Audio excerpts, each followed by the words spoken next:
औपनिवेशिक शासन की लंबी अवधि के दौरान देशवासियों की अनेक पीढ़ियों ने यह सपना देखा था कि एक दिन देश स्वाधीन होगा। देश के हर हिस्से में रहने वाले पुरुष और महिलाएं, बूढ़े और जवान विदेशी शासन की बेड़ियों को तोड़ फेंकने के लिए व्याकुल थे। अनेक संघर्ष, उनके संघर्ष में निराशा नहीं अपितु बलवती आशा का भाव था। आशा का वही भाव स्वतंत्रता के बाद हमारी प्रगति को ऊर्जा दिखा रहा है। कल जब हम अपने तिरंगे को सलामी दे रहे होंगे, तब हम उन सभी स्वाधीनता सेनानियों को भी श्रद्धांजलि अर्पित करेंगे जिनके बलिदान के बल पर 78 साल पहले 15 अगस्त के दिन भारत ने स्वाधीनता हासिल की थी। अपनी स्वाधीनता को पुनः प्राप्त करने के बाद हम एक ऐसे लोकतंत्र के मार्ग पर आगे बढ़े जिसमें सभी व्यापकों को मतदान का अधिकार था। दूसरे शब्दों में कहें तो हम भारत के लोगों ने अपनी नियति को स्वरूप देने का अधिकार स्वयं को अर्पित किया। अनेक लोकतांत्रिक व्यवस्थाओं में जेंडर, रिलीजन तथा अन्य आधारों पर लोगों के मताधिकार पर पाबंदियां होती थी, परंतु हमने ऐसा नहीं किया। चुनौतियों के बावजूद भारत के लोगों ने लोकतंत्र को सफलतापूर्वक अपनाया। लोकतंत्र को अपनाना हमारे प्राचीन लोकतांत्रिक मूल्यों की सहज अभिव्यक्ति थी। भारत भूमि विश्व के प्राचीनतम गणराज्यों की धरती रही है। इसे लोकतंत्र की जननी कहना स्वार्थातीत है। हमारे द्वारा अपनाए गए संविधान के आधारशिला पर हमारे लोकतंत्र का भवन निर्मित हुआ। हमने लोकतंत्र पर आधारित ऐसी संस्थाओं का निर्माण किया जिनसे लोकतांत्रिक कार्यशैली को मजबूती मिली। हमारे लिए हमारा संविधान और हमारा लोकतंत्र सर्वोपरि है। अतीत पर दृष्टिपात करते हुए हमें देश के विभाजन से भी पीड़ा को कदापि नहीं भूलना चाहिए। आज हमने विभाजन विभीषी का स्मृति दिवस मनाया। विभाजन के कारण भयावह हिंसा देखी गई और लाखों लोग विस्थापित होने के लिए मजबूर किए गए।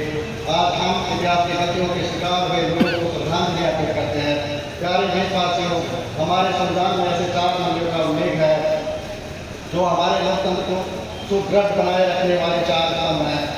ये मूल्य हैं न्याय, स्वतंत्रता, समता और समझौता।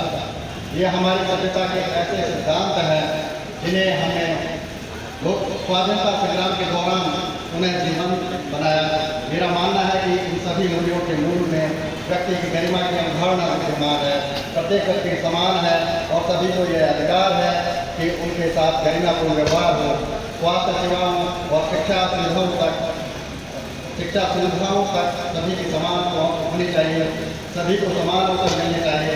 जो लोग पारंपरिक व्यवस्था के कारण वंचित रह गए थे, उन्हें मदद की जरूरत थी। इन सिद्धांतों को सर्वोपरि रखते हुए हमने 1947 में एक नई यात्रा शुरू की।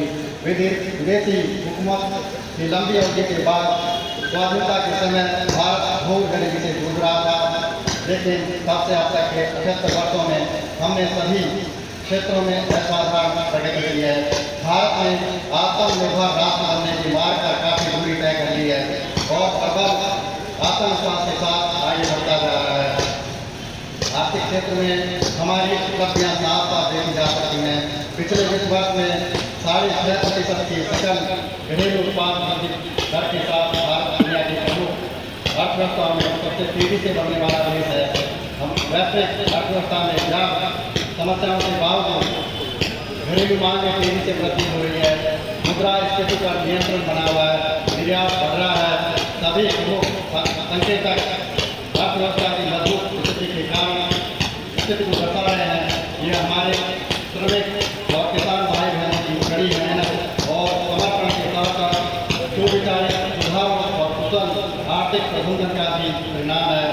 सुशासन के माध्यम से बड़ी संख्या में लोगों को गरीबी से बाहर निकाला गया है। सरकार गरीबों के लिए अनेक कल्याणकारी योजनाएं चला रही है जो लोग गरीबी रेखा से है, ताकि वे फिर से गरीबी रेखा से नीचे न चले जाएं। ये कल्याणकारी प्रयास सामाजिक सेवाओं पर बढ़ते खर्च में परिलक्षित होते हैं। आय की असमानता कम हो रही है। क्षेत्रीय असमानताएं भी कम हो रही है। जो राज्य और क्षेत्र पहले कमजोर आर्थिक प्रदर्शन के लिए जाने जाते थे, वे अब अपनी वास्तविक क्षमता प्रदर्शित कर रहे हैं और अग्रणी राज्यों के साथ बराबरी करने की दिशा में आगे बढ़ रहे हैं। हमारे अग्रणी व्यवसायियों, लघु एवं मध्यम उद्यमियों और व्यापारियों ने हमेशा कुछ कर करने की भावना का परिचय दिया है। समृद्धि के सृजन के मार्ग में आने वाले रुकावटों को दूर करने की आवश्यकता थी।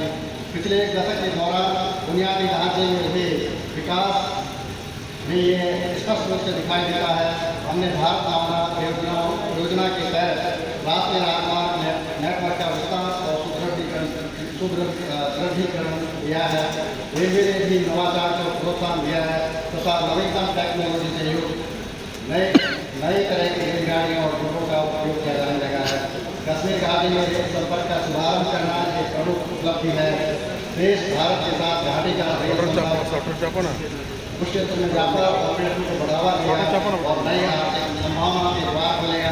कश्मीर में इंजीनियरिंग की है असाधारण उपलब्धि हमारे देश के लिए ऐतिहासिक माइलस्टोन है। देश में शहरीकरण तेज गति से हो रहा है, इसलिए शहरों की स्थिति में सुधारने सरकार ने मेट्रो रेल सुविधाओं का विस्तार किया है। पिछले एक दशक के दौरान मेट्रो रेल सेवा की सुविधा से युक्त शहरों की संख्या में कई गुना वृद्धि हुई है। शहरों के कायाकल्प और शहरी परिवर्तन के लिए अटल मिशन यानी अमृत के लिए सुनिश्चित किया है कि अधिक से अधिक घरों में नल से पानी की भरोसेमंद आपूर्ति हो, सीवरेज कनेक्शन सुविधा उपलब्ध हो।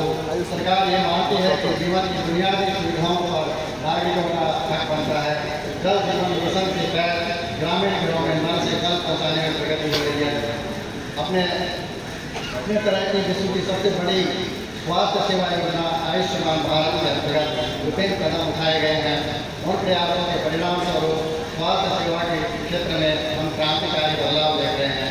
इस योजना के तहत अब तक 55 करोड़ से अधिक लोगों को सुरक्षा कवच प्रदान किया जा चुका है। सरकार ने 70 वर्ष और उससे अधिक आयु के सभी वरिष्ठ नागरिकों को इस योजना की सुविधा उपलब्ध करा दी गई है। चाहे उनकी आय कितनी भी हो, स्वास्थ्य सेवाओं तक पहुँच से जुड़ी असमानताएं दूर होने से गरीब और निम्न मध्यम वर्ग के लोगों को भी सर्वोत्तम संभव स्वास्थ्य सेवाएं उपलब्ध हो रही हैं। इस डिजिटल युग में यह स्वाभाविक है कि भारत में सबसे अधिक प्रगति अभी लगभग सभी गाँवों में 4G मोबाइल कनेक्टिविटी उपलब्ध है।